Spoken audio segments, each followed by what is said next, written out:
Okay, we call the meeting to order. This is the Brookfield Planning Board, the Rec 1 Committee, Rec 1 Zoning Committee. And the time is 6:30, and I guess we'll start with roll call. Dick Peckham. Here. Ed Comeau. Here. I'm doing the minutes as we go, so bear with me. Gary Jacaroni. Here. Rob Collins. Here. Now, Rich, are you here, are you on the committee? Are you here as public, or? I did not sign up for the committee, but, Okay. but I thought it would be good to come, so I I'm happy to have you. So you're here but not voting, is that, That's fair. I just. Why don't you be on the committee? Well, we've got 5 of this, 7. I'm happy to have it, but I mean, you know. I'll be a member of the committee. Okay, sounds good. If you don't get here one night because of something, well, That was my concern. Participation. Okay, well, I mean, 5's a nice number, so that's good. Okay. Public comments, I'm guessing, because there's no public here, that we're not going to get any right now. Announcements, correspondence, and mail, I don't think there are any. you get email. True enough. I think we'll put off I've got you on the agenda under new business for that issue. I think we'll put that off till then. No minutes to approve, new business. I thought we'd start with just making sure we're all on the same page as far as what the scope of this committee's work is. So, my thoughts on this were two things. One, review current procedures, regulation, and ordinances that govern land use in the Rec 1 zone, including the rules of procedure, subdivision regulations, and zoning ordinance. And secondly, make detailed recommendations to the planning board, including any proposed changes to the rules of procedure, subdivision regulations, and zoning ordinance. Proposed zoning changes should be presented to the planning board no later than January 13th, 2014 meeting to be eligible for inclusion on the March 2014 ballot. Just throwing that out there as first stab at it. I think we should all think about, just make sure we're clear on what we're trying to do, what our scope of time is. For example, if we don't want to shoot for next March, that changes how we would proceed, right? If we're looking at more than a year's worth of work here, so. Yeah, I think it's a worthy goal, but I don't think it should guide us completely. I think if we're going to do this, we should do it right. So you don't have to revisit. Right, right. And you might anyway, but who knows? Yeah, nothing is watertight, but you're thinking primarily of warrant articles. No, I mean, I started there, but I put into that little statement, rules, procedure, and subdivision regulations as well, because those do bear on the rec zone as well, I think. Like, for example, our rules of procedure has, the applications related to subdivision and so on, and the procedure there, that we may want something different for the rec zone. And certainly subdivision regulations, it's geared toward building lots. Now, maybe most of it is just fine for the rec zone as well, but maybe we want to change a few words here or there, or maybe somebody thinks we should have a completely different set of regulations for subdivision in the rec zone. I didn't put master plan on the list, because I think that's I don't know, that's a bigger task. Well, we can't change that anyway. That has to be. But we could propose changes, right? Yeah, but I think the big important thing is, what does the master plan say now? Yeah. And then that, in turn, when the full board zeroes in on doing a new master plan, then we can make suggestions at that time. Yes. So do you think that master plan should be, suggested changes in the master plan should be part of the scope of our work now?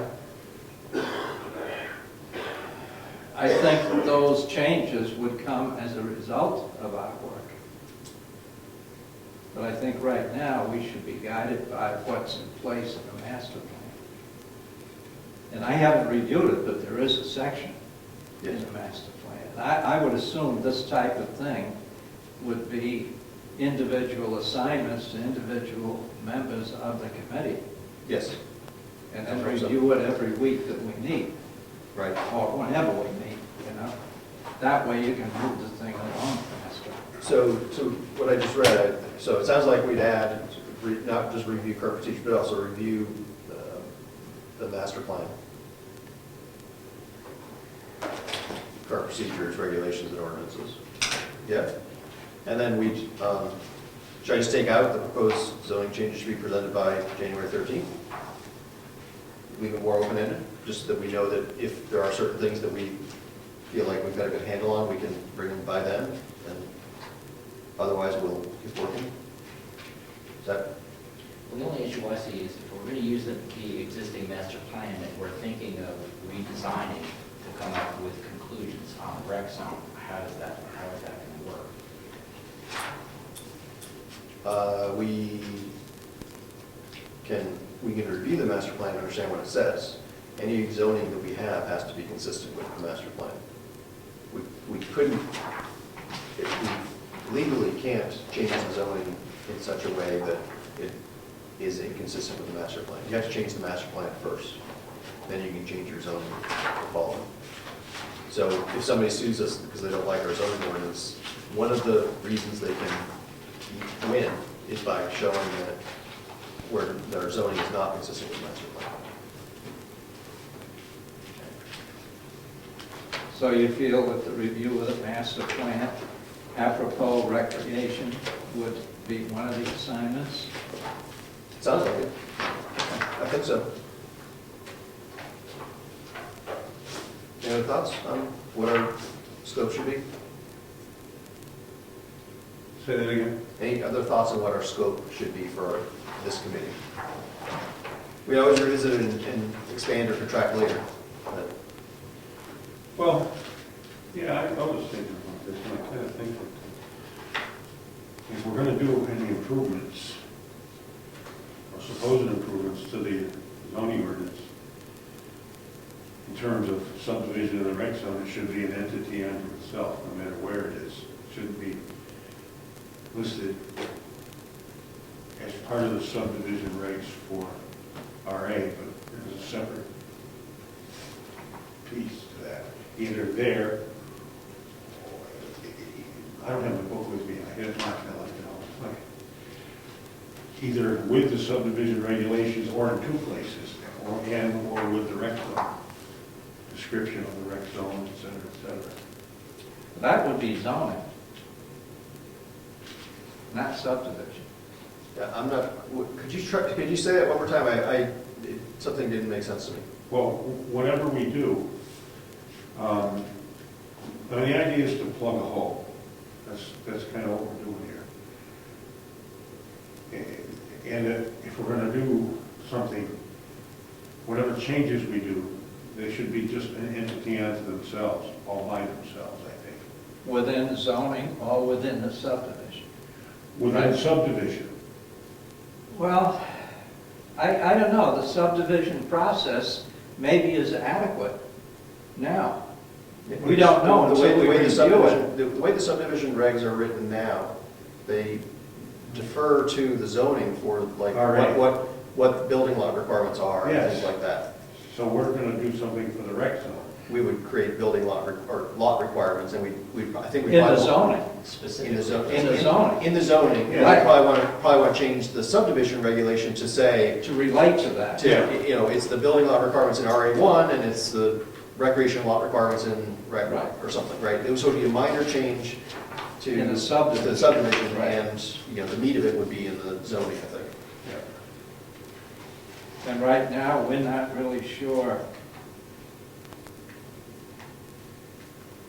whether either of those is adequate. We know the zoning isn't adequate, but we don't know if the subdivision is adequate without making some changes. So that would be another thing to review, is the subdivision. Yes. Yeah, I read through it today, and I think that we could tweak it to just be, be more inclusive, of make sure, it's clear that how it involves the rec zone, or is relates to the rec zone. So, in terms of scope, this is what I've got right now. Review the master plan, current procedures, which would, I guess, be rules of procedure, right? Regulations and ordinances that govern land use in the Rec 1 zone, including the rules of procedure, subdivision regulation, and zoning ordinance. Make detailed recommendations to the planning board, including any proposed changes to the rules of procedure, subdivision regulations, and zoning ordinance. So basically, review a bunch of documents and make recommendations to the planning board. I think that's good. Is that fair? I think that's good. Is that specific enough? Mhm. Too specific? Okay. Pardon me. Yeah, because I think eventually, if they like what we present, then the board will say, well, we should promulgate warrant articles. Right. Now, whether we do it or the board does it, I would assume we would put out the first attempt at it, and then have them approved by the board. Yes, I think that I think when I said detailed recommendations, I guess I was thinking, proposed language for Yeah. what the zoning should be, proposed edits to the, the other documents, things like that. So, obviously, the planning board as a whole should review those and change those as appropriate, right? So, before they go on a warrant, as a warrant article. Okay. Okay, so the second item on the agenda for new business is a report from Gary. He spoke with the town attorney. Okay, yeah, I spoke to her twice, this is the second time with the other day, about our concerns and how we just don't have any regulations to govern subdivision in the rec zone. And consequently, at our first conversation, she said, well, you do. You have the RA subdivision regulations, and they absolutely govern any subdivision in town, and they're applicable to that, any subdivision in the rec zone. So consequently, if there's anything that you want to do in the rec zone, you have to go ahead and make some changes. And then I talked to her the other day, and she gave me that information that I emailed you about. There was an issue in Lyme. And the letter I got back from her is on the table. I don't know if you want to read it into the record, but If you could email me a copy of that. I did. And George. If you, I did. Okay, so George Everybody on the board got one. Okay. So we all have it. So we'll attach it to the minutes. Excuse me. We'll attach it to our minutes. Okay. And the thing that I think, the issue about Lyme was interesting in it of itself, because it was a case that went to the Supreme Court, and it didn't matter that it was a forest area versus a rec area. In the sense, pardon me, I just have this cold, and I'm just gonna have to bear with it. She says it's kind of irrelevant that it wasn't a rec area. It was still a different zone than the residential zone. And when they changed the regulations for the rec zone, there was a lawsuit generated, pardon me, and the Supreme Court upheld a large minimum lot size for that particular thing in line, which had to do with forestry and timbering. Now this is recreation, so that sheds a different complexion on it. Because forestry and timbering by its nature requires large parcels, usually. Whereas recreation doesn't necessarily require very large parcels. I mean, you can do a number of things in a small parcel that would be recreation related. But anyway, and her suggestion was, as you consider adopting large minimum lot sizes in the rec zone, I encourage the board to really think about and clearly articulate the goals for this district and ensure that the restrictions you impose further those goals. They do not have to be the least restrictive way to achieve those goals, but they do need to be rationally related. And I think by that she means related to the goals. In order to do that, we'd have to consider the permitted uses in that zone, wouldn't we?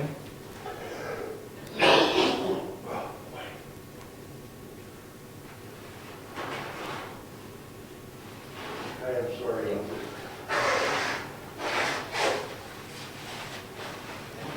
Page here.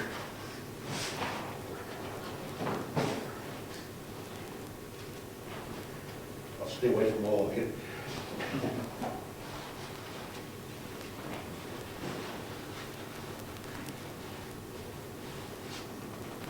I mean, we should articulate our goals, right?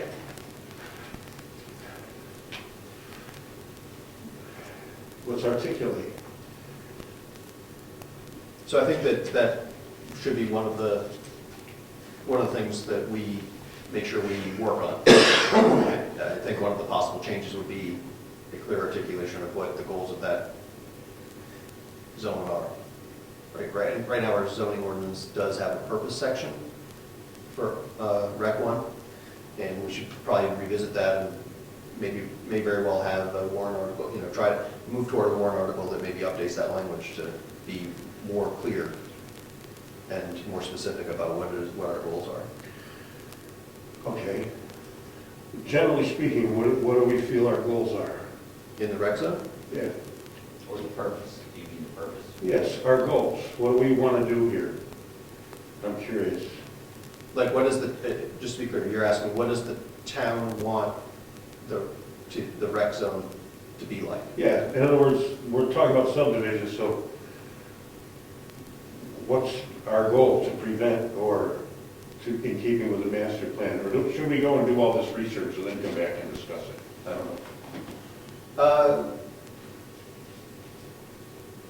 I'm inclined to say let's make a laundry list of topics without diving into any of them real deep right now, and then maybe we can divvy, some of them may be self-evident, some maybe require research. Maybe we can divvy up the work and make some, pretty quick progress in some of this stuff by having all of us do some amount of the work. But anything that we do cannot be shared outside of a noticed meeting, right? Not as a quorum. Well, You can distribute emails that include working documents among the committee. You can't make decisions, but you can share a working document. Or suggestions for the working document. No decisions can be You made. can't deliberate. That's right, no decisions. Yeah. and those working, if I understand correctly, those working documents would be public records. That would be subject to 91A, I think. I'm not sure, but most likely it wouldn't hurt to be ready to do that. Right. Now, if they're shared, they would be.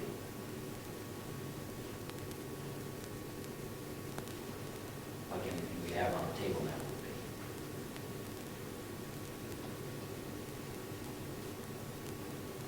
be. Yes. Mr. Chairman, do we have an overall map of the rec zone that we can reference during this whole process?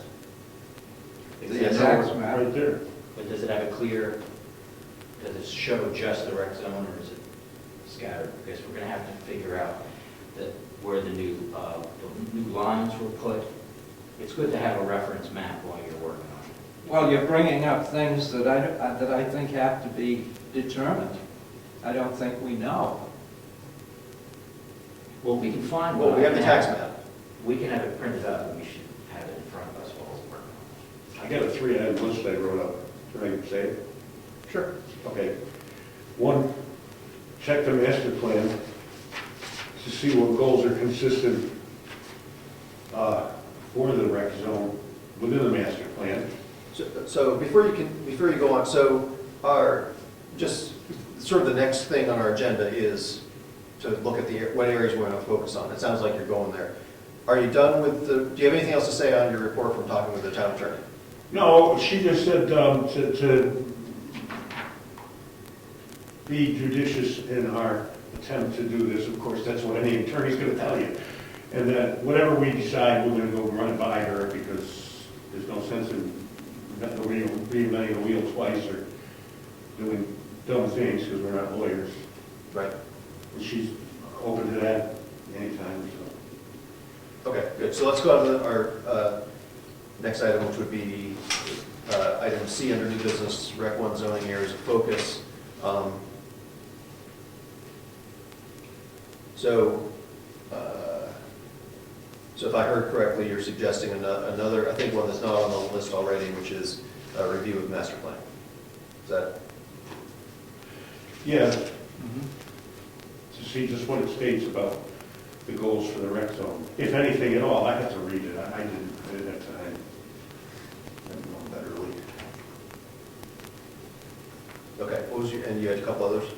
Yeah, I will check the existing subdivision regs to see how they apply to the rec zone, if there's any specificity about anything in there, and what needs to be changed to make it applicable to the rec zone. In other words, obviously, we're not going to do 2-acre lots and with certain type of setbacks and the like, with well and septic requirements and things like that, because it's not going to be a residential development. So some things that will be probably valid in the subdivision regs and some things won't. And I think we'd have to review that and figure out just what isn't going to work that's in there for us. And then a map of the rec zone. It would be nice to have a map, like he said. So we're looking at one parcel sitting there in front of us. I don't even know what that looks like. Should I get I it? think it's on 2 pages, but if it's, yeah, let's grab the map. Yeah, it's on 2 pages. I think Dick made a good point of making sure that our permitted uses are consistent with what we're doing. Well, I think that would come out of the review of the zoning, because that's included in the zoning section for RC1. Okay. No, we used to have an easel here that had. What? We got all kinds of No, easements. I mean, we had it for years. We've had it, there used to, an easel with town maps used to sit here. Yep. I think they're all in there. Yep, that's where I think they are too. I left mine. Oh, no, I was thinking about the maps that were on the easel more than the easel, but. Did I just see a dimming of the lights? Yes. Oh. Yes. Now I know No, why. Dick, it's just you. Yes. Now, I wanted to, may I make a comment? Sure. I just wanted to recap something for the public. Throughout Brookfield, there's a subdivision regulation, and that would guide you through any subdivision of any lot anywhere in Brookfield. But is the rec zone treated differently, and is there a separate guiding document for the rec zone? There's also Not in one. the subdivision. And That's the problem. And that document is available on the town website under the planning board documents. Okay. Because Laura Spector says, refers to the rec zone, and it didn't seem to me that there was a separate zoning requirement for subdivision within the rec zone. I just want to make that clear, just in case anybody's Yep. question. Well, there is a separate section on the rec zone in zoning, Correct. not in But subdivision. not for subdivision. There is the most, You want to go right here? Yeah, it's, big white area, That's it. big white area. All right, so, what's this one here? Okay, so I can actually take this and have this blown up for us if I wanted to, correct? Take it. I'd probably be better looking at 2 different maps that we have in here, 30 and 31. Because They're hard. But this definitely gives the, big overview and, perspective of it. And it doesn't show the road. Moose Mountain Road right there.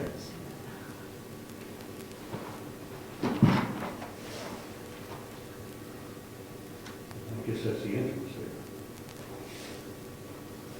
See, this, even though it's on two different maps, it's on 30 and it's on 31, it is still Lot 2 on this lot, on 30, okay? Planned recreation property, map 30, Lot 2. Lot 2 is this whole thing. My thought is, shall we re-describe the zone?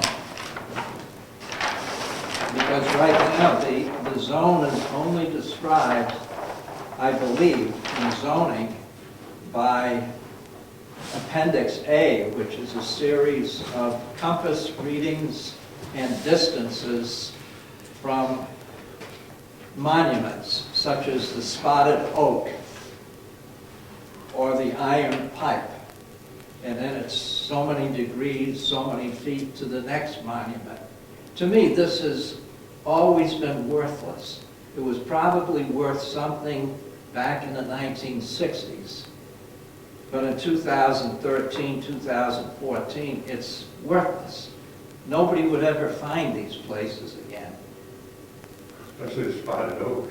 Well, I mean, I know. this is the way the old deeds read, and that's the way the description reads. It was through the conveyance of that property. And then they just took that particular property, which was conveyed to Mr. Quinn or whoever, and the planning board at that time said, okay, we'll use this deed description as the description of that zone. To me, it's meaningless. It should be Lot 32 or map 30, Lot 2, period. And then as we make changes to that lot, if it is subdivided at any time, then it would become Lot 2 and Lot 2A or something like this, which would make more sense. My problem is that I don't know if any of these maps are accurate at this point, because I don't know how that lot line adjustment was handled. I meant to ask Ed that, I never did. So I think one of the things that some of us should research is how was that lot line adjustment handled? We must have records in the files of the planning board, and we certainly would have some sort of records with the assessor clerk. If you want, I'd be willing to undertake that research. And those same records should be up at the county too. Yes, it should have been recorded, but there has to be the same information here in the files of the planning board. So, And I'm not sure how that property is described on the tax cards. That's another thing that should be researched. And I don't know whether he has put part of that into current use.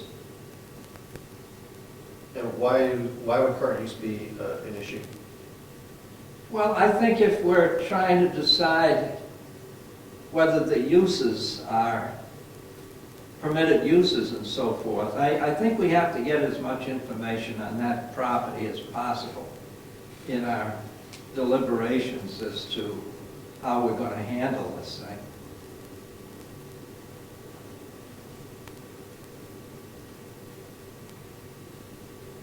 We need to know that information about current use anyway, though, because if somebody were to want to subdivide out there, Right, the current use goes with the property.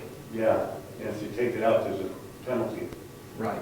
Right, but that's part of the nuts and bolts of the subdivision itself, as opposed to writing the regulations that would affect it, right? I mean, Right. I'm not sure, we should be thinking about current use. Right. And, because, for example, we might want to, encourage, But is there a map somewhere that shows what's in current use? I don't know. yes. They're supposed to be. Well, they're supposed to be. One of the, we had, I don't know if it's up to date, but we had a map looks kind of like this Right. that showed current use and people who had, which Yeah, lots had but- the recreational. I'm very familiar with that, but I think that that was not covered. That particular lot was not covered on that map. Do we even know if it's in current use? Well, we can find out from the assessor, that's from the tax map, from the tax card, rather. So Ed picked up some land, I assume. We're not even sure of that. are we? We're not- Okay, we don't know that. But that's why I think this research has to be done. He could be running a sand pit on it.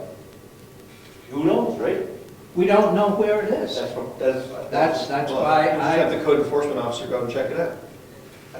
We should. Yeah, I mean, I think that, I think it's helpful for us to understand the context of what's going on up there, I agree. right. Especially if we're going to redefine it by tax But- map. Well, so, I'm not sure we gain much by saying, oh, we're gonna redefine it, we're gonna change Appendix A to say, you know, map 30, I lot think we 2. should eliminate Appendix A. Well, but you know what I'm saying, I'm not sure we gain anything because it's gonna come down to, well, what is map 30, lot 2? Right there. Well, to figure out what it is, you have to go to the deed. And the No, deed- And the deed has right exactly. there. It describes, it's described there. Well, all the boundaries are all Yeah. written. That's an accurate map. You just might not be able to find the pipes. Yeah, but the tax map is different than deed, Tax map is a legal document. but it cannot be used for surveying or spatial It's not a analysis. legal You can't survey. do that. And nobody would want to force that anyway, unless, it might have to be surveyed at some point if they're subdividing. Right. You want me to go to the county and get the deed? So I'm sure we have a copy of the deed in the assessing office. Should be there. I mean, I think they have my deed, when I looked at my folder, my deed was in there. But Yeah, Could be but right you off the just internet. bought your property recently. Can't you get that off the internet now? Not in Carroll County. No? No, no. So what is it? Lot, what did you say? Map Map lot 2. 30, lot 2. It's actually map 30 and 31, lot 2. Well, it's actually, doesn't it go on to, No, doesn't it go on to map 13? I don't think so. Let's look. Let's look at the map, And 14, I think those are the big one. Look at the Yes. I think Yes, those are- yes, you're right. Yes, you're right. Yeah, yeah. So, and actually a little bit of it. Well, it is on, Is that okay, a better? little bit on 32, too. Yeah, you're right. It's all over the place. Which ones are they, 30, 31? It's, 30, 31, 32, 13, and 14. What a pain in the butt that was, huh? Well, yeah, you gotta look at the deed, right? Is that one big deed? I don't know, right? It goes back to when it was. You gotta look at Appendix A, I'm sure that's exactly what it says in the deed. Okay. I'm sure nobody wanted to touch it. Yep. Because it's a full page of, you know, surveys. And maybe we should leave it. I don't know. I'm just suggesting it would be easier to describe it this way, you know?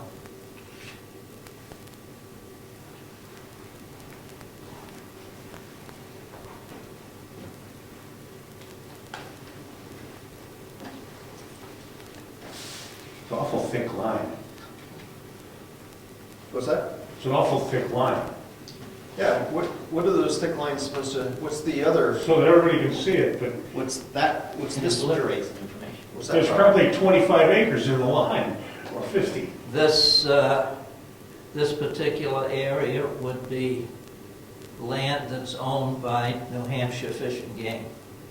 Jones Yeah. Brook Wildlife Management. Okay. I'm just saying, is it the inside of the line or the outside of the line? The line thickness probably has 25 acres in it, or 20 acres. It's got- Well, you're not going to be able to measure anything off it here anyway. I It's know. just delineating it as two specific So areas. this is the rec area, this is the state's area? Yes, Yeah. that's correct. That's maps 13. Well, that's state. That's 30 and 31, 32. Right.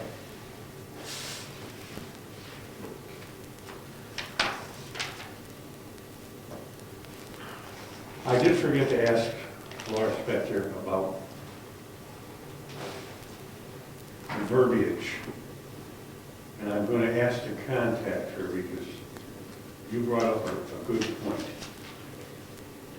a while back about listing the caretaker's dwelling as a permitted use in itself, which sort of says that it is a standalone permitted use, which kind of means, and I'm not sure how the courts would look at it, I don't think they would look at it favorably, but the way it's worded technically might mean that you could just have that there and nothing else, because it is a permitted use, so that's it. Oh, as a recreation use. Yeah. Ugh. To watch the. Well, that's how it's written. Just like full, what is it, full service restaurant.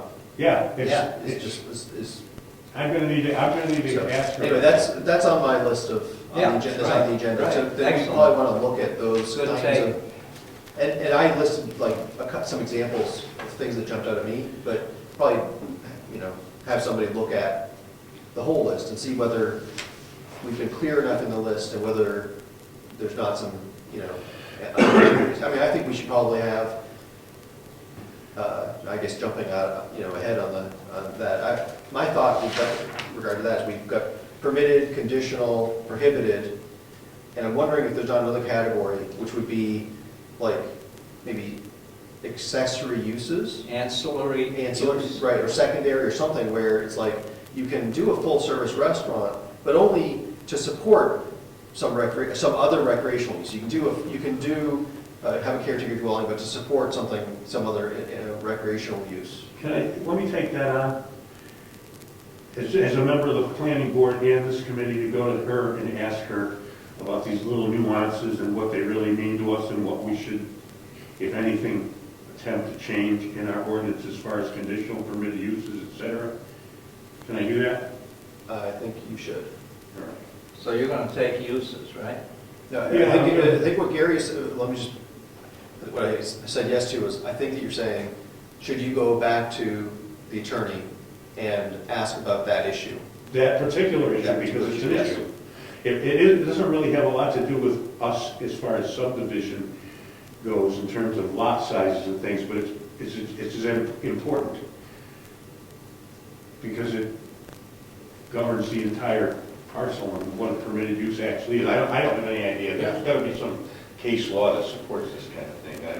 I think that we probably, if the town took the position of you can't just have a caretaker dwelling without any recreation going on, my guess would be that we'd prevail in court, but it's unclear enough that somebody might be willing to go to court. We don't want to go win the there. case, You right? don't want to go to court. And I think that we, even if we probably win, why take the chance and why even invite somebody to try to do that if that's not what we want, right? If we're going to try to block it, why don't we just write the language to say the way we'd like it?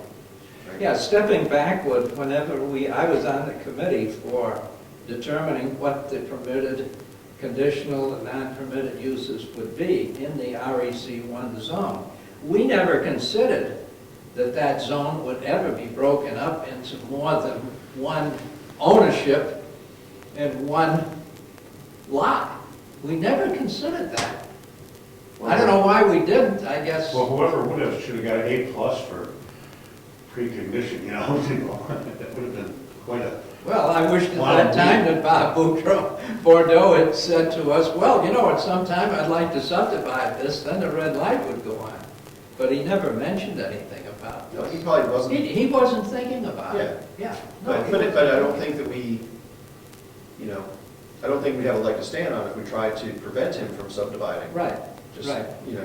Right. I don't know that we actually want to unless you tried something really whacked out up there, right? Which is not his intent, we're sure of that. No, but we have to do something to limit subdivision up there In the future. in the future.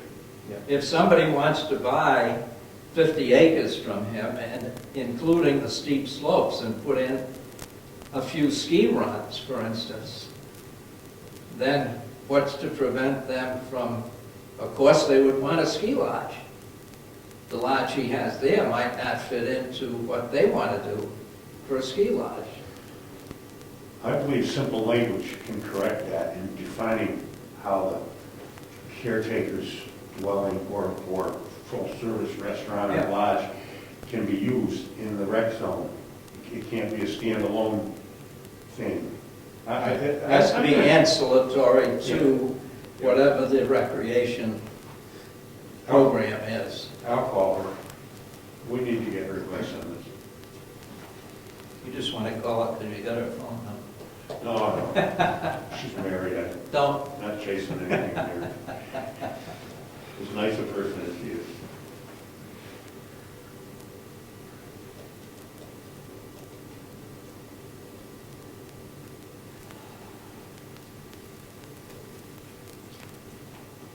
Would you want me to research the assessment cards and the tax cards and so forth on that? Sure.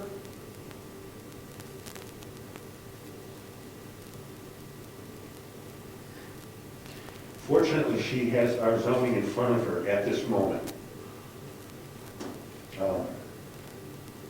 I think I sent you that information in the email. Yeah, so, I'm sorry, Dick, you're going to be looking at, so I have on the draft minutes I'm working on, Mhm. the Nason lot line. Yep. Are you going to look at that? Yep. And, Nason lot line Happy. adjustment. yes, and you had said also, looking at how the relevant lots are described for assessment, are you going to look at that as well? Yeah, the assessment then- card. And then the current use status? Yep. Okay, so, you can,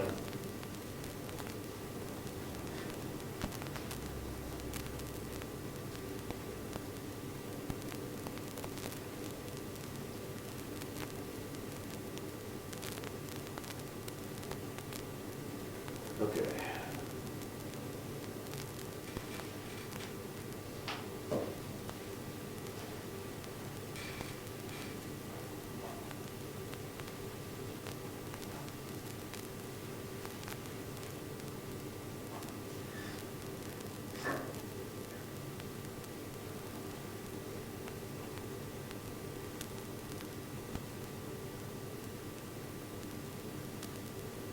What do you have there, zoning? This, this is a master plan. Oh, Do you okay. need the zoning? Well, I'm just wondering, is it described in zoning as an area or as a zone? I see it in different documents referred to as the recreation area. I see, And then I see recreational zone. Well, I think we should, if we change documents, we should definitely specify it as a zone. Yeah, on page 6 of 54, item B there, recreational zone, REC 1, goes with the purpose and so on, and then let's get to the appendix A. Okay. Just to be consistent. Appendix A says Moose Mountain ski area boundaries, town tax map, page 30, lot 2. So yeah, I would say that probably should say, it seems like references to Moose Mountain ski area are not, they're outdated. Superfluous. Yes. Superfluous. So- They don't apply. It should be Appendix 1, REC-1. Yes. Zone REC-1. Yes. And whatever Yes. we do, just to be consistent. So we agreed whenever we talk about that piece of property, it's the zone. Yes, it is a Okay. zone. It's not a piece of property, it's a zone. It's the zone. Because in the future, it might be more than one lot. Yes, it may already be due to lot line adjustment. Yeah, I'm not sure, you know. Somebody said, well, Nason owns a rec area. I don't know. I don't know how they handled it. That's why I'd like to see what came down as a deed. Which is Nason's lot here, that where the line was moved? Right next to the rec zone, Is it here? south. But I don't know whether it was on the road or whether it was backland? Okay, so we I got, don't have- I believe it was back. I don't have any idea. so we need to know. One of these. That's what we need to know. We should have a map someplace to be brought in to show where the, we should. Wouldn't it be in the assessor's office? Well, I can check both places, you know, I'll check with George and I'll check with Jessica. Should be in the planning board records also. Yeah, Just definitely like should. We went through one last month. Should be a file on it. I wasn't on a board at the time, so I don't know, you know?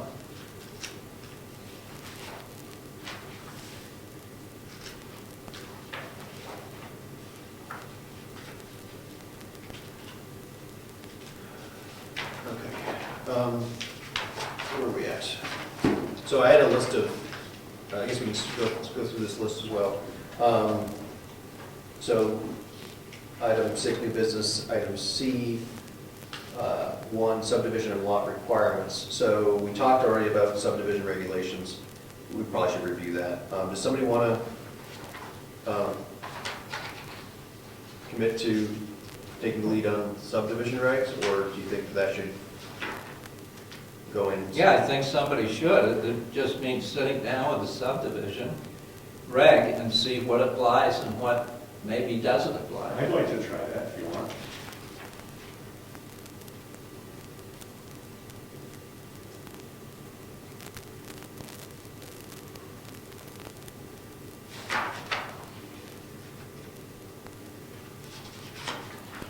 I'll tell you what the master plan, I'm looking through this. Which one? Yeah, you need to be looking at the 2006. It looks like you're looking at the, I'm looking at the 09. The reason I'm looking at the old one for, just to find out what the original intents were, if there were any. And there's an awful lot of references made to all the lands in Brookfield except for the rec zone. They're talking about commercial uses and things and no industrial use and agricultural use. But very little. I mean, page after page of stuff, and it keeps referring to residential, agricultural, and not much. I mean, it just doesn't say much. yep.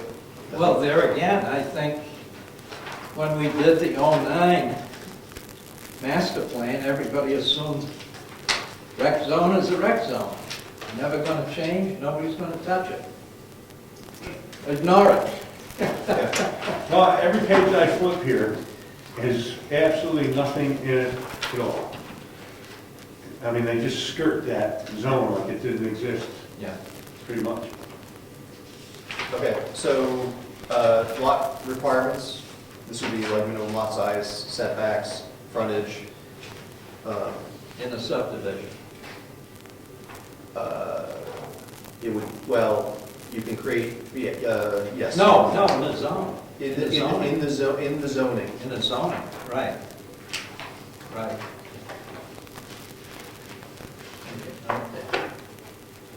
Yeah, that's all zoning. Now, I had already proposed, at a previous meeting, we have a planning board as a working document, a shot at that, but do any of you feel a passion for taking lead on that? Should I just continue with that? I mean, I think that's pretty straightforward. I mean, what I had proposed was The trying to... numbers might change. Yes. What I had proposed was not only sort of the lot requirements, but also tried to get a handle on the caretaker dwelling, sort of mixed in there. My thought is separate those concerns.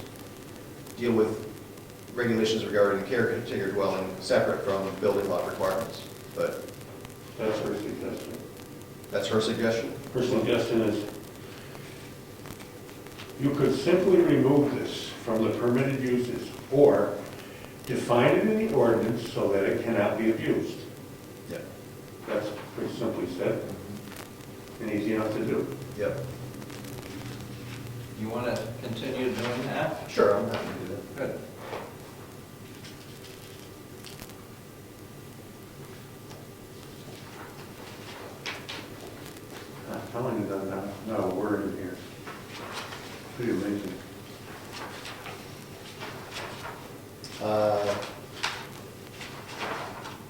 Lot line adjustments.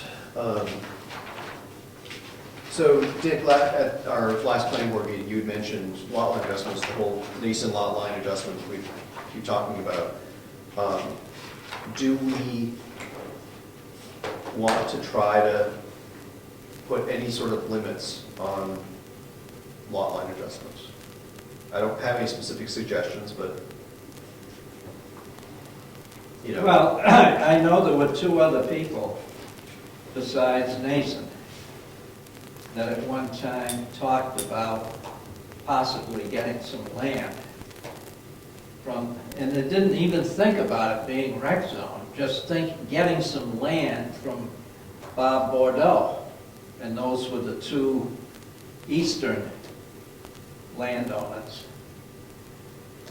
one of which was Tom Welton, who's got his place up for sale. I'm sure he's not interested at this time to get any land. And the other one was the fellow that's in the log cabin right on the corner next to where Boudreaux wants to carve out a 2-acre lot. Dion is his name, Michael Dion. Could we legally do something, for instance, I mean, this is not like parcels all over the countryside, this is just one place. Could it not, an ordinance be crafted so that in the event that future lot line adjustment were to be done, to give additional land to an abutter in a residential zone, that would automatically Rezone it. rezone that parcel that expanded his property As as residential. I would think so. I don't see why you couldn't create a, Otherwise, Why would you want to? If it becomes residential, then somebody could come in and do a subdivision. no. So somebody could pick up 10 acres. No, you can't. If it gets zoned residential, it Yeah, but becomes lot line RA1. adjustment can't create, and I understand. Here's the thought. So somebody has 2 acres in RA1 abutting Rec 1. They do a lot line adjustment and pick up a few more acres that are currently in Rec 1. And if I understand your proposal correctly, it would be that all of a sudden those additional acres, say another 10 acres, that were Rec 1 become RA1. They change zones. And now you've got this little indent into Rec 1 that's RA1. If it's RA1, then 2 acre lot size, minimum lot size kicks in, and all that. So Yes and somebody- no. yeah, Well, no, you can have it both ways. the logistics of the lay of the land up here is that there's no possible way they're gonna get road frontage with that. Let's say that let's say somebody has 1,000 feet of road frontage and they're abutting the rec zone, and they pick up land that's currently in the rec zone. Let's say they pick up, I don't know, 600 acres. Just to pick a big number out of the air. So now the rec zone effectively becomes 600 acres of the rec zone becomes RA1, and now can be subdivided down to 2 acres with all the normal caveats of steep slopes and whatever, right? I don't think we want that. I don't think we want somebody just by doing a lot line adjustment rezoning potentially large tracts of land. I think people would be. lot line adjustments on that lot will be forbidden. Does that take us into court? Oh, I don't know. I think that would be, I don't know the answer to that. I think that's a way to go. Or it could be a lot line, this X is permitted. A lot line of acre or 2 acres or less is permitted. Or something, I don't know if you want to do that. Or we could do something that says you can do a lot line adjustment, but the area, I don't know the right way to word it, but, Cannot be subdivided into record. well, or that you can do a lot line adjustment, but the part that's in the rec zone has to meet the requirements of a recreational Has to lot. stay in the rec zone. It will stay in the rec zone, and it also See, has to. I don't like that. And it also has to meet. I don't like that And it has at to all. also meet the requirements of being a lot in the rec zone, Yeah. which, for example, might be 50 acre minimum, right? Yeah. So if somebody could do a lot line adjustment, but they'd have to grab at least 50 acres out of the rec zone, not 1 or 2 or 10, or whatever whatever our minimum ends up being. It's your problem. You're addressing zoning. But they still have to Bring us build, back something. they still have to build a road up to state specs. If they're gonna develop Unless that they have piece of frontage, unless they land. have frontage on a body of water. Pardon me? They could have frontage on the river, on the stream, right? If that counts as frontage, then, Well, it doesn't have to in our zoning if we write it appropriately. We can definitely be defined as on a roadway, is my point, but so, there's only a limited amount of road frontage in this place. The rest of it is up there, and it's, right. for somebody to do a lot line change and build up there, our slopes alone would, So the question is, what do we want that? yeah. That's, so we can write the right Right, words. to make it come out that way. That's right. What do we want? Preserve the rec area? Sounds like that was what. Yeah, I think we should try at all costs to preserve the rec area and its activities. So, So you write it that way. so if we, so, okay, what would happen if somebody that lived on Moose Mountain Road, was in a butter there, they decided they wanted to do some sort of recreational business that would be perfect for the rec zone, not so perfect for, wouldn't maybe qualify as home occupation, so they really can't do it in RA1, but it'd be perfect in Rec 1, and they get a lot line adjustment, they would, go for a lot line adjustment with their abutting owner in the Rec 1 zone. They grab a couple acres, and because they want to put in a miniature golf course or something like that. And they're going to allow access to it through their RA1 road frontage and through their current property, their RA1 property, to get back onto the Rec 1 portion of their property after the lot line adjustment and have their recreational thing there. They have to go through site plan review and all that stuff. This is in the rec zone, but would that be a bad thing? If somebody who lives on Moose Mountain Road backs up to the rec zone, manages to get a few acres in the rec zone to run, and they want to run their recreational business, that doesn't seem like a bad thing to me. No, but they still have to build, number one, a bridge, which is frightfully restricted when it comes to the, I mean, there's an awful lot of impediments to that. I understand that it's the general concept. Well, on one side, there's the brook, and they'd have to build a bridge over the brook, but the other side doesn't have a brook, does it? The Yeah. adjacent side Yeah, it does. runs all the way up. So, Yeah. so somebody buys Ed Nason's property, he sells it. Part of it right now is in the rec zone. What's he allowed to do with that parcel that's in the rec zone? All the permitted uses. He can't graze his cows on it, because that's agriculture, and agriculture's not a permitted use. So my in the point rec is, zone. we've got the situation today where someone has access on a road and owns part of the rec area. I think, if that lot line adjustment has actually happened, That's right. I think that Any of the uses. the owner could come for site plan review for any of the permitted uses or conditional uses, and So we can determine that he doesn't have enough land to do a certain use. But the point is, he put a road in, because he's got a road back to his pit already, and it might even go into the. it's a driveway, not a road at that point. The driveway. Then there's an issue too about traffic entering the main road. Well, that's all site plan. That would be part of, yeah, I think that even though it would be an RA1, the entrance onto the road would be RA1, I think we'd probably have some say on whether the sight lines were sufficient and. Yeah, no, we would, because it's the same thing with home-based businesses, where the selectmen have a certain amount of authority in governing. So the question is, what do we want, how do we want to control that land? What do we want to happen? We want to treat it just like the rec zone, with all the requirements on the rec zone? No grazing of animals, no. Yeah, Oh, yeah, you can't, I mean, if it's gonna stay in the rec zone. Assuming it's going to stay, right? I think that it stays unless somebody comes with a warrant article to change Appendix A, which defines the boundary lines, to carve that out of Rec 1 and into RA1. So it would take a change in zoning. But that's okay, I mean, that's. Yeah, that's okay too. That's easy enough for somebody to do, I don't think that's onerous. That's why, when I originally said, if we define our goals, I've never got a bad piece of advice from Laura Spector yet. And she may not map it all out for us, we may not want to pay for it, but she can definitely give us a punch list of things to do that would work and hold legal muster then we could sit down with a punch list instead of trying to dream them up ourselves and reinvent the wheel. Somebody already invented them somewhere, she's probably aware of it. So we should write down our goals of, we want to prevent subdivision down the road, she already understands that. I don't think we want to prevent subdivision, I think we want to control it. Residential subdivision out there, that's what I meant to say. Right. We, we don't want it to become a residential by default situation.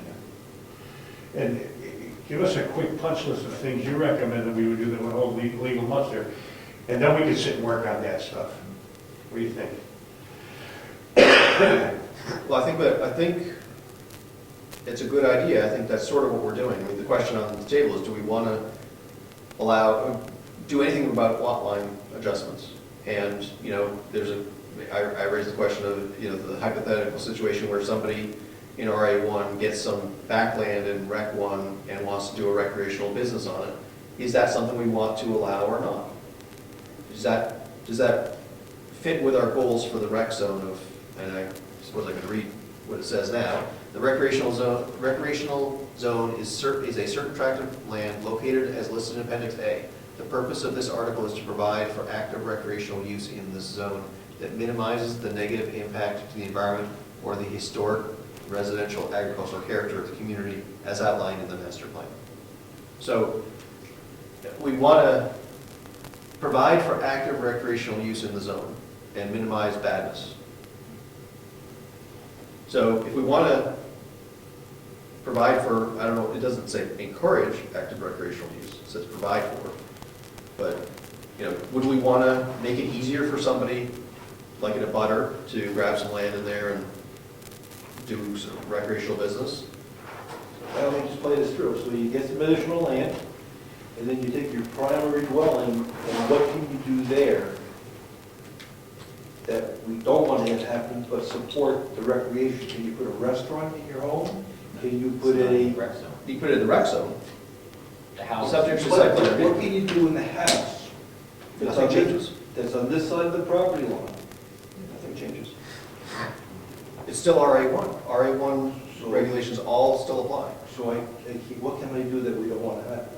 Like, restaurant you can't do, coffee shop you can't do, as a home business. You can do whatever home businesses you can do before the lot line adjustment.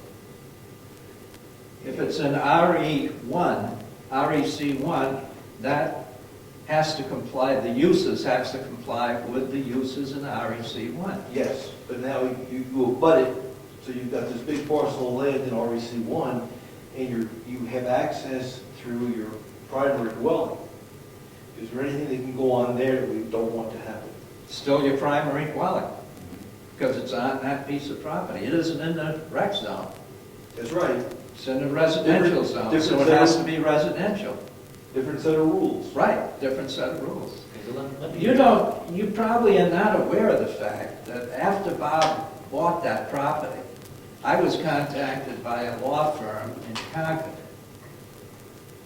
And they asked me, because I was familiar with the land up there, they said, we have a client that is going to purchase the top part of that area and develop it into large acre estates of 5 to 7 acres each.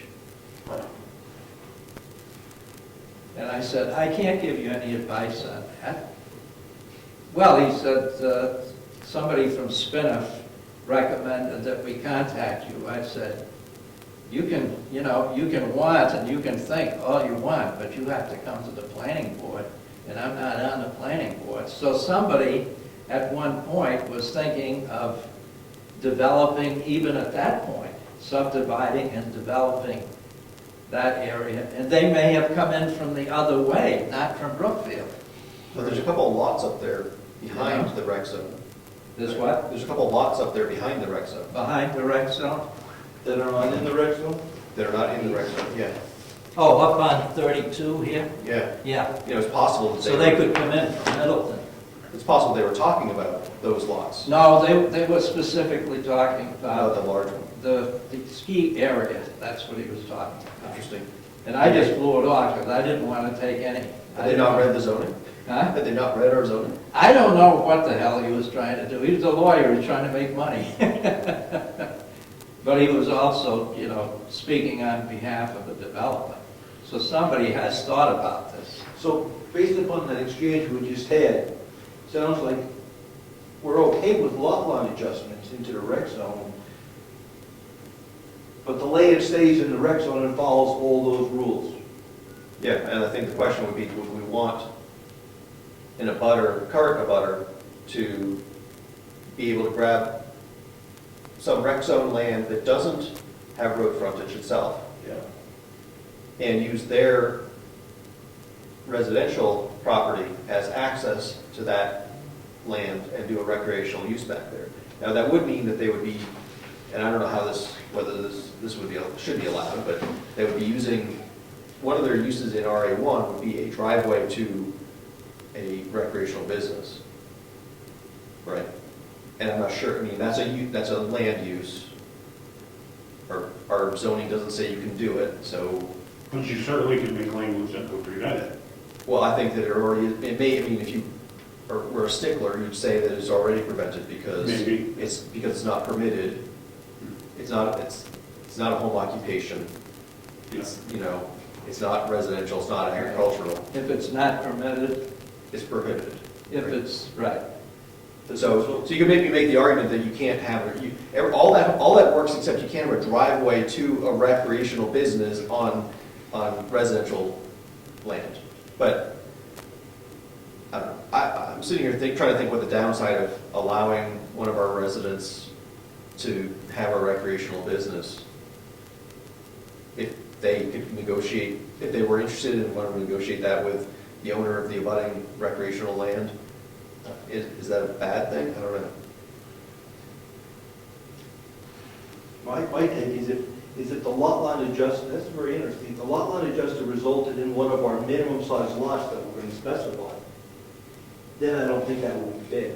But it wouldn't have road frontage itself. But they did the driveway.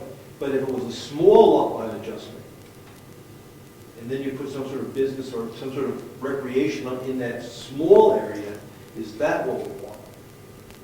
Well, what are you talking about, bocce court? Well, if you put some Maybe. small, Maybe bocce court, Or maybe somebody wants to put a miniature golf course? I don't know how bad that would be myself. I mean, it'd be, what kind of, I mean, no matter what happens, it's going to increase the traffic up there. oh yeah. So that's a consideration that you have. I mean, let's say Anytime that, you subdivide, you have what traffic? yeah, well, Period. if that happened 5 times, then the attraction to go up there and recreate is going to be 5 times greater or 3 times greater, or whatever that factor is, which is going to create traffic. So, I mean, that's a consideration too. So if we allow a lot line adjustment, does the lot the lot that remains in REC, does that have to meet our minimum requirement for lot size? It's not a lot. It's a lot, it's the same lot as what was in RA1.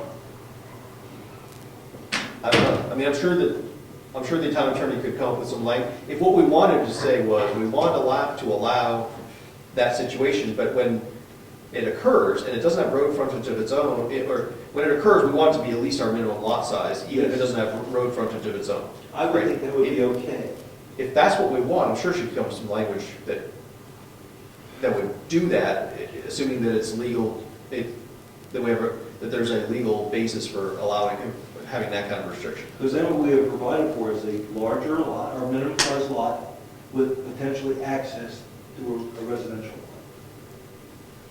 Because all the restrictions or the rules that we have for the REC lot would remain. The only thing we've given is access over an RA lot. We're just talking about lot line changes now. We're not even That's what I'm talking about. in a subdivision. A lot line adjustment has to encompass our minimum size lot. So you can't take 10 feet, you gotta take 10 acres or 15 acres, or whatever we just suggested, in the lot line adjustment. Evidently, we all feel that this is somewhat important.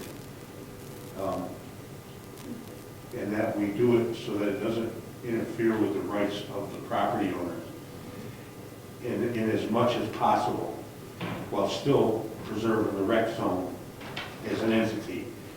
Like, not having what Dick suggested, what somebody wanted to do up there and put a skates on the mountain. I mean, obviously somebody wanted to do that. The point is that's, but we still want to preserve the rights of the property owner at the same time. I think if we made all these questions up, it's really easy for us to banter things back and forth. The problem is, I've always found that when I got the attorney involved, I really like her, the way she approaches things. She's very concise. She's right on the money. I would run this stuff by her.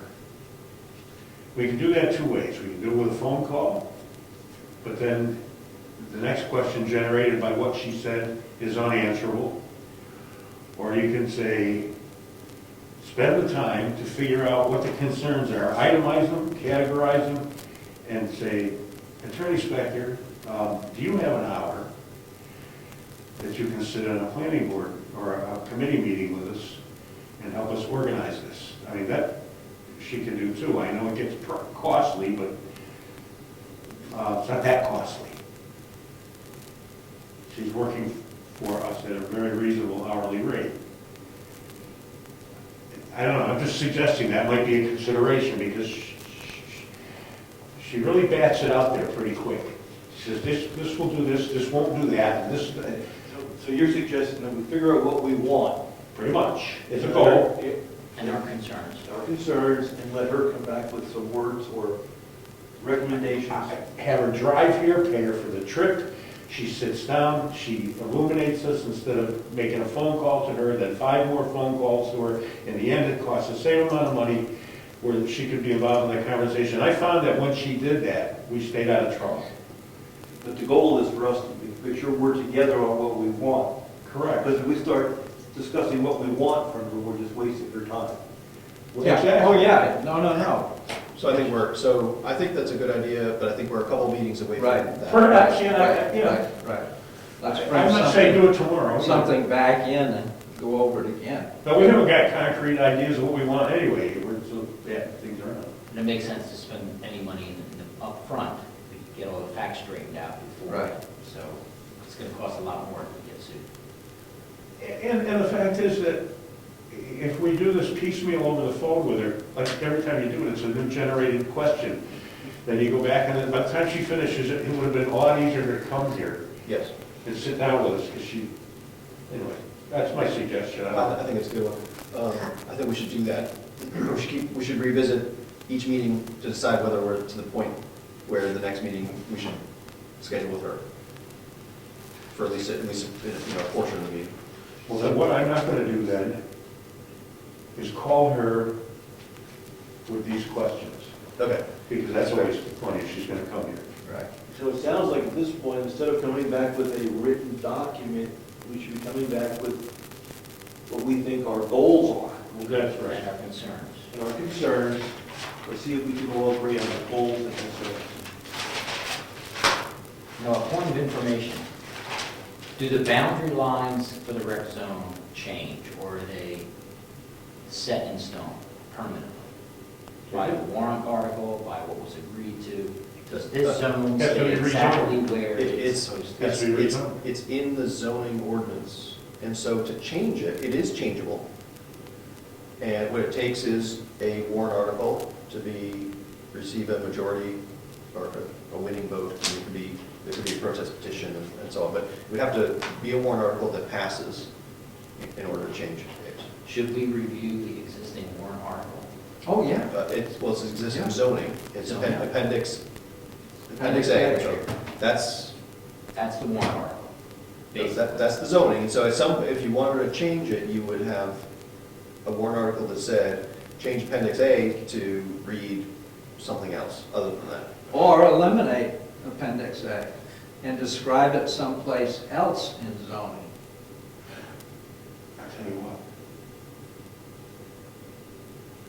Because she's reviewing our ordinances right now, as part of something we asked her to do anyway, I am going to call her and just give her a concept of what we're doing. So when she goes to that section, she's thinking along the lines that we want, instead of something else, and then coming here and finding out that she wasted 2 hours thinking about something we aren't going to do.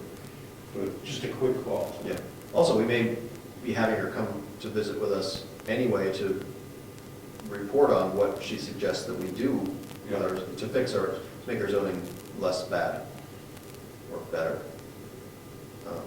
Yep. Okay. So Ed just raised the point about the boundaries. It's, you know, what do we want?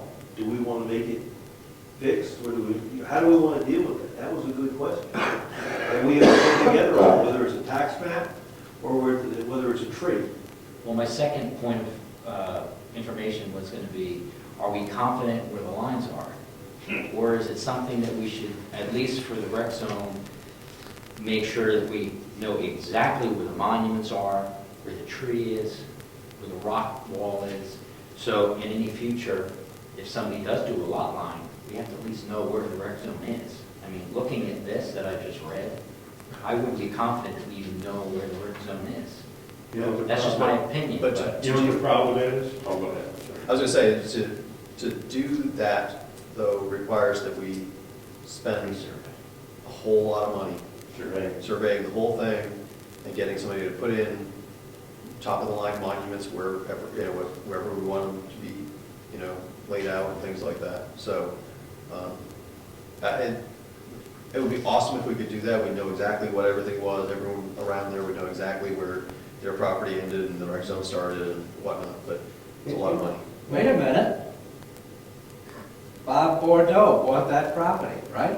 he probably had it surveyed. Did he have it surveyed? No, Don't have to. he did not have it surveyed, and the reason I know that is because I was the chair at the whole planning, the whole site plan review, and what he had was Norway Plains, just mapped out the areas he was gonna use. He did not pay for a survey of the mountain. So how does his deed read? It reads the same as the Quinn's deed would have read, you know? It just, that's the way the land was transferred. I would say that if there's any change up there, then there, in a lot line adjustment, a licensed surveyor is gonna be the one that does it Yes. anyway.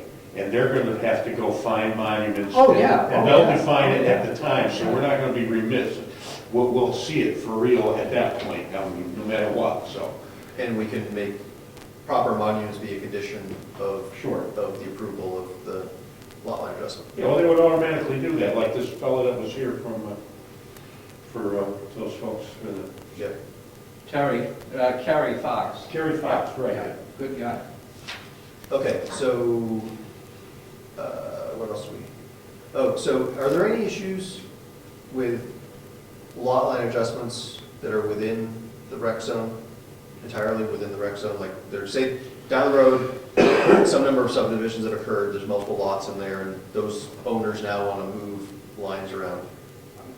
I put it on the list because I wasn't sure if there were any issues. It seems to me that it's okay because the lot line adjustment were required that you meet the minimum requirements for a lot, assuming that we define what that is in the rec zone. It seems like we're okay then. There's no special issues with lot line adjustments As long, within the rec zone. as long as we say that in that zone, that you can't create a non-conforming lot there. I think our zoning already says that In under, the rec zone. under the general provisions, which would cover both, all the zones, I think. But I think my concern is we're going to split this out into two now. We're going to have RA zoning and lot and subdivision and rec zoning. We better make sure we had them both. Might be boilerplate. Well, yeah, so we should be, yes, we should, so our subdivision regulations do say that you have to have lots that meet the requirements. That applies to lot line adjustments as well. And the remaining lot has to, if you recall, I had asked, it turns out that's actually in our subdivision regs, that the remaining lot has to be conforming lot as well. And that's is specifically stated in there, so. Anyway, so there are no special issues with lot line adjustments, assuming that we do the right thing and make sure that the lot line adjustments result in conforming lots. We don't have any special concerns there? Well, your conforming lot in the rec zone might be different from the conforming lot Right, we need to define what the requirements are for a lot, but assuming that we've done that as part of this exercise, then are there any issues with lot line adjustments inside the rec zone? No, I think it has to be allowed. If you Right. can subdivide, then you have to be able to have a lot line adjustment, I would think.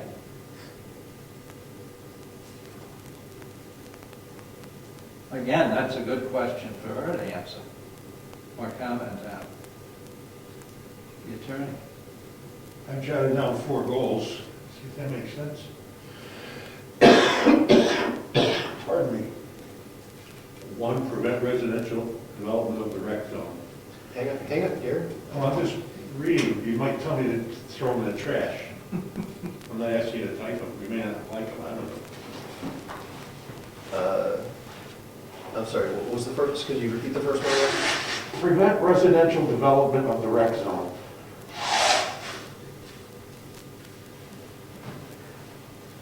Okay, Prevent abuse of the permitted uses, i.e. caretakers. Cottage.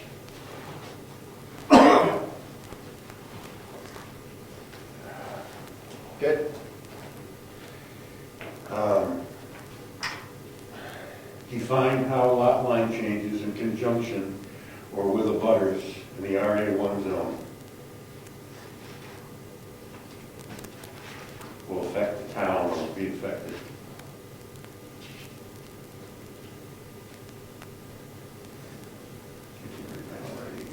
Okay, And just define subdivision of the rec zone.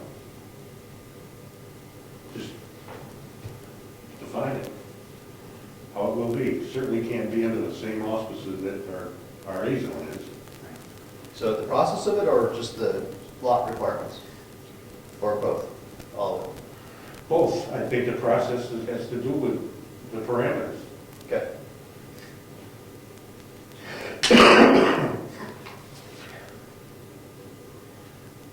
Okay, are we ready to move on from lot line adjustments for now? Yeah, what was the prevent residential development? Of the rec zone.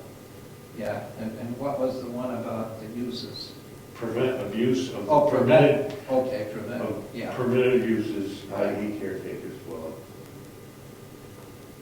No, I think that's a good list, Gary. Well, I don't know. Okay, so the next thing on my list that was on the agenda was land use classifications and clarifications. And I think this gets to maybe one of Gary's things, was basically the caretaker, I had listed caretaker dwelling. I think we should figure out a way to prevent abuse of it, right? And also, there's some other things we probably should define around that, like whether or not going to have an accessory dwelling unit in it, minimum footprint, maximum footprint maybe, right? I'm not sure we want somebody to build a 25,000 square foot caretaker dwelling out there, right? It might, that may not be really what we intended, that. Why do we want caretaker dwellings? I think Dick maybe could shed some light on that. He was on the committee that came up with that list. You? Yeah. That was more or less to, I think it was to placate Bordeaux. So he had in his mind at the time that he wanted to be able to live up there, as well as run recreational Right. races up there. But that doesn't mean that we can't take it out. Yeah. I don't know how necessary that is, though. I'm sure we could make it possible for them to do without letting it become a monster that we have to slay later on. I'm sure we can do that. That's where I was going. Under the right circumstances, we understand why you need to do that. Right. But every lot doesn't necessarily have to have one. So I think that we could, for example, we could make it from a permitted use to a conditional use, Maybe, that's all it takes. or create yet another category. I think I mentioned this before, is like that's, here are some uses that actually depend on there being other recreational uses on that lot. for example, maybe we don't want a standalone full-service restaurant. Maybe the idea was, I don't know if this is true or not, maybe the idea was you have a full-service restaurant so that the people that are coming there to do recreation can have a sit-down dinner instead of just eating from a snack bar. Or maybe the intent was you actually can't just run a restaurant there. Yeah, the intent was to have full-service restaurant. But to support people coming there or just to attract people there? Both. Okay, so somebody could, he could decide, oh, I want to open up an Olive Garden Right, absolutely. and have that be the only business up there. Right. For all intents, Active business, yeah. for all intents and purposes too, I mean, if I were up there, I would probably want to open up a 40-room bed and breakfast. If you got skiing and all kinds of other things going on, now you've got a caretaker's dwelling, nothing limits the size, and you're going to run a bed and breakfast, you got 10, 12, 16 rooms, I mean, do anything you want. It could actually be a regular hojo. Not that that's going to be bad if it were done aesthetically pleasing and it were one thing, but who knows? I mean, I'm like, how much Bob realized when he came into your asking about that can orange he was opening? But a caretaker residence isn't making a separate lot. It's, you're using the one lot, the rec zone, and putting an extra building on it. Right, I understand. That's different than. That was the intent. I'm not sure bed and breakfast is permitted use. Is it? I don't even know. Well, it falls into a hotel, and I don't think that was permitted. Right, So I have so, to look at the list again. so bed and breakfast is permitted in RA1, but I don't think it's Right. permitted in Rec 1. Okay, But what happens if he wants to put an ancillary building on it and have all the workers or the maintenance people live in it? It would be a caretaker dwelling. Yeah. That would be the only provision, I think, for a caretaker, would be through a caretaker dwelling. And we may or may not want, 30 workers being housed there.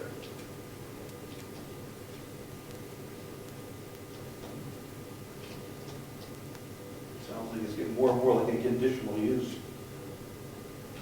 Not Well, that's why- where you have to great to have the attorney sitting here.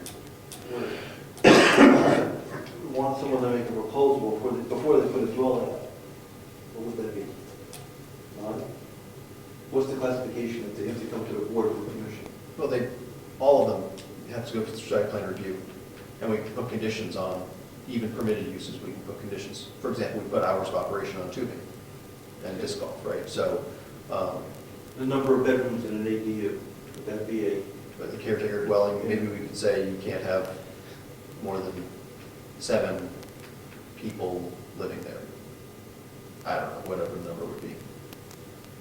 We certainly do that for bed and breakfast, for home-based businesses, we limit the number of employees, things like that. Yeah, but I mean, it doesn't necessarily have to be employees, and we don't actually currently put any limit on the number of employees in the rec No, zone. but just beds, how many people can live there? But we don't put any limits on how many people can live in a house in RA1. No. Yes, there is actually a limit. Has to do with the fire department, but everybody has to comply with that. So many square feet per person, but anyway.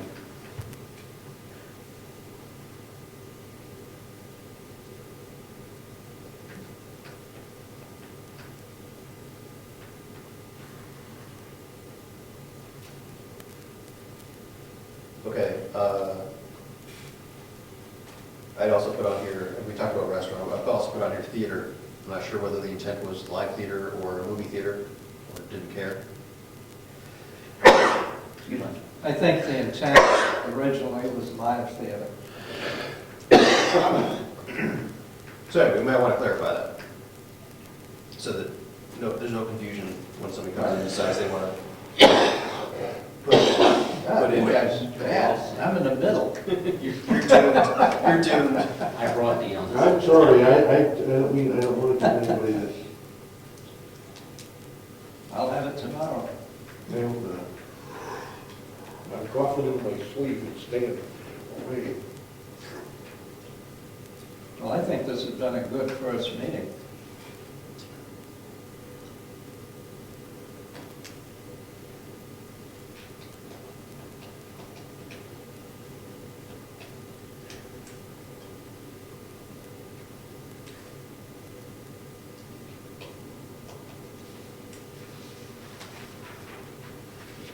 Okay, so that's, I think, the end of my list of areas of focus. I'm sure there's others. And other things that we're concerned about, or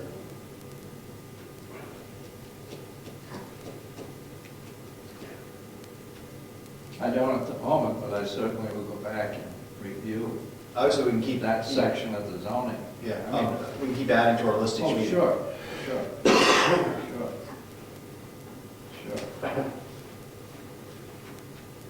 I think one of our aims is to make changes in zoning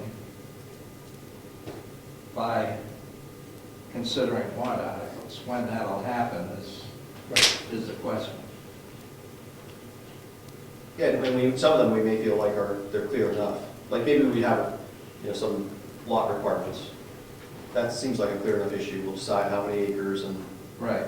how much frontage and how much setbacks, and maybe we move forward with that. Maybe some of these other things like, lot line adjustments are maybe trickier and maybe they're not so clear and we can't get them done in time for March of 2014.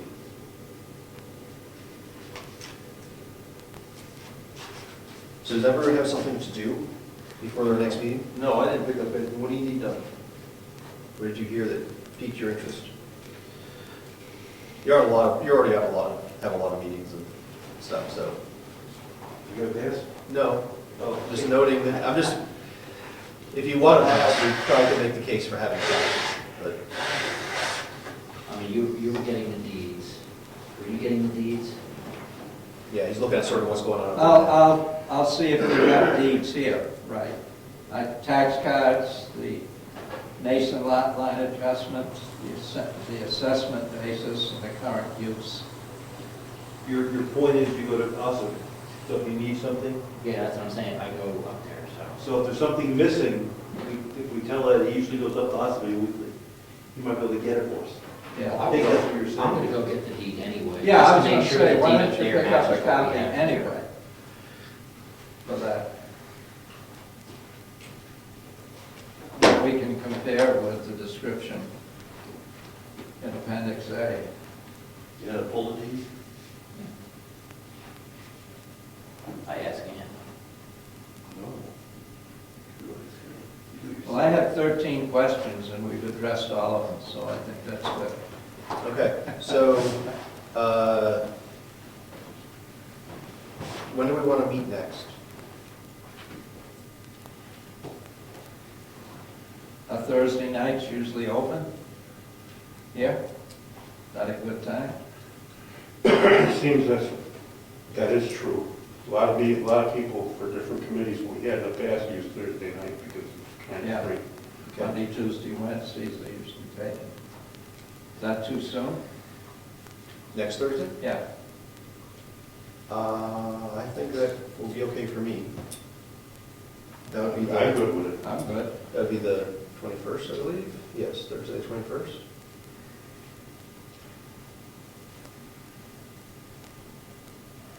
Month goes fast.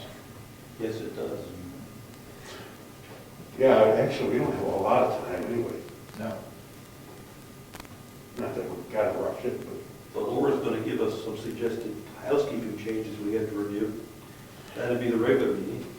yeah, and that's kind of why I do want to call her and tell her not to spend an awful lot of time on this at the moment because of what we're planning to do with her here. So don't be rearranging all that permitted, Well, if she has suggestions for that area, she might want to give you a heads up so that we are aware of kinds of changes she's already planning. Yeah, if she knew our goals, she would be thinking goals. Well, I think that if you do talk to her about your 4 goals that you listed. I think that that's at least in the right ballpark for what, so. I'll type them up and email them so she sees it instead of hearing it. Okay. So Thursday, November 21st, 6:30? Yeah, good for me. Okay. As far as I know today. 21st. What for your? 21st is And Thursday. if you need any help, you could just give a shout. Yeah, I'm going to start tomorrow. Good, I'm going to the home show on the 22nd in Boston. So I will be here.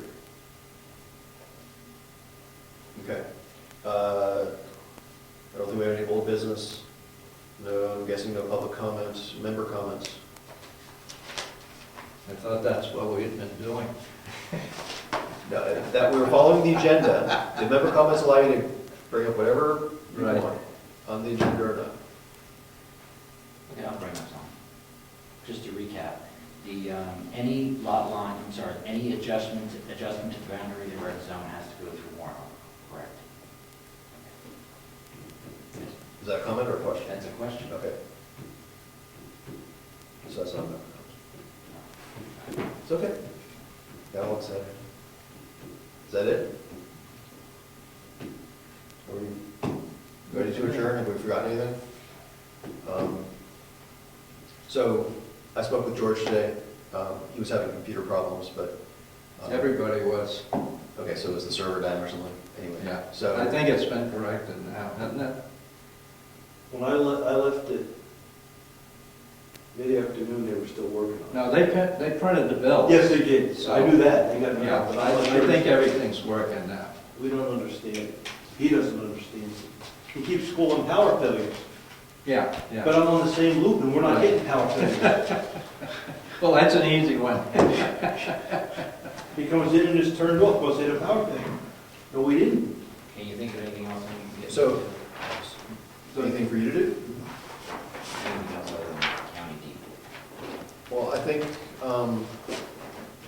one of the things that nobody signed up for that we mentioned was just making sure we're consistent on terminology. That, like, it's not a ski resort, Moose Mountain, it's not Moose Mountain, and you know, it's, Oh, The yeah, rec center. I mean, going through the I mean, documentation. at some point, Yeah, I mean, if you're reading through documents, and you know anything like that. right, And right. even if you don't want to figure out how to fix it or whatever, if we can just get a comprehensive list of just all the inconsistencies in our Right. documents, that would be helpful. If you know, Good thought. not sure that you want to just go and read every document just for that, but if you're reading a document, Right. to get familiar with it, that'd be a good thing to keep in mind, all of us. Gary, did you send us one email or two total? Excuse me? Did you sent us an email with the attorneys? Two. Okay, so I'm just trying to make a list of what we need attached so that George can, when he, I sent two. One of them was, I sent the email that I sent to Laura, and then I CC'd everybody as what it amounted to be, and then I also sent everybody her response.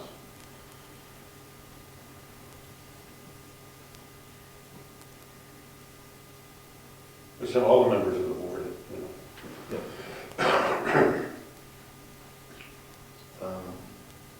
and George. yeah, is there anything else we want to attach to the minutes? Is there, no, I guess we didn't really talk about the proposal, the working document for the planning board, so. How about you can review this meeting at GovernmentOversite.com? They do it at the county. Well, that's up to you. He says clickable on the internet, so. Is that your member comment? It could be.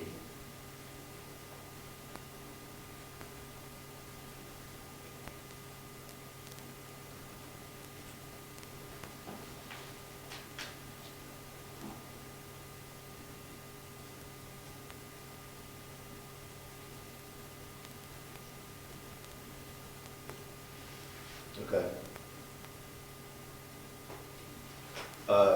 So I believe what I agreed with George was that I would email my draft minutes to him. He'll make sure they get whatever happens to them, right? So, so they are put in the book or whatever is done with them. So next meeting we'll review these. I'll email them out to you guys as well. Actually, probably the whole board, just so everyone can, was interested to see what we did. We'll review them at our next meeting next Thursday. So, Good. Excellent. okay, and it's 8:10, sure, Yeah.